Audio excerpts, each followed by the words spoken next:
Hello everybody and welcome to this video on understanding the different fund structures that private equity funds adopt. A conceptual overview of these private equity fund structures. Let's take a look at some of them. The first one, what is the meaning of co-investing in private equity? This is not just restricted only to private equity, it could be even in a hedge fund, but co-investing means that the fund is investing in another fund as well as in the assets of the other fund. So these criteria have to be met. The investor invests along with the fund managers, the investor invests into the fund, and the investor invests into the fund's assets as well. So the co-investing strategy involves a dual kind of a structure because you're investing into the fund as well as into the fund's assets. The second one, what are separately managed accounts?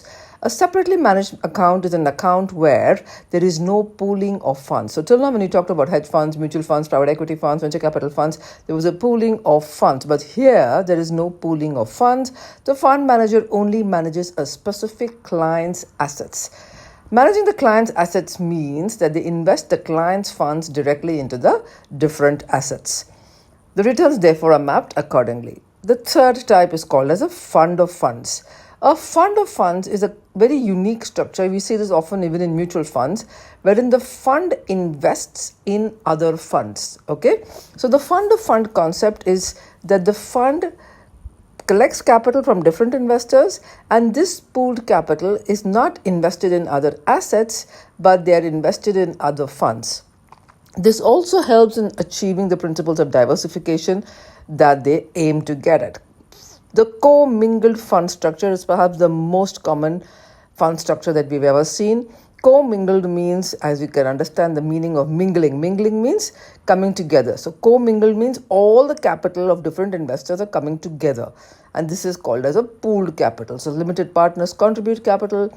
The capital is pooled, and this structure is like a mutual fund or any other fund where the capital is pooled together to invest as a whole capital in different asset classes. So this co-mingled structure is very common. It's not something that is unique. It is there across asset classes. It's even there in retirement funds. It's there in venture capital funds. It's there in private equity funds and different hedge funds, etc. So this helps the fund manager basically pool the capital together so that there is no segregation of the capital as per the LP. Okay, so there's only a macro level segregation of the capital.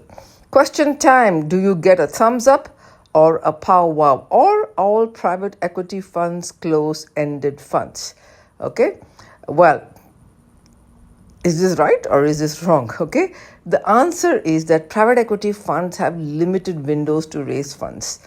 This is because private equity invests in unlisted stocks and therefore they raise capital only when they have a window of opportunity. Once the window is closed, no further funds are raised, and therefore most private equity funds are close-ended and take in capital only during the opportunities when they are open. Private equity funds buy and sell stocks on NSE.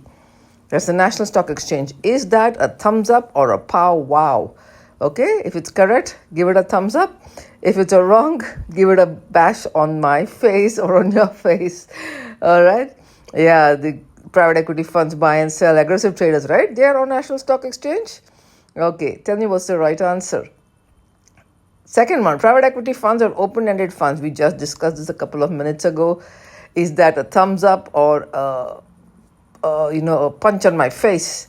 Okay, whether it's a open-ended or a close-ended fund. Let me know your answers in the comment section below. I'm waiting for them. The third question, private equity fund of funds invest directly in assets.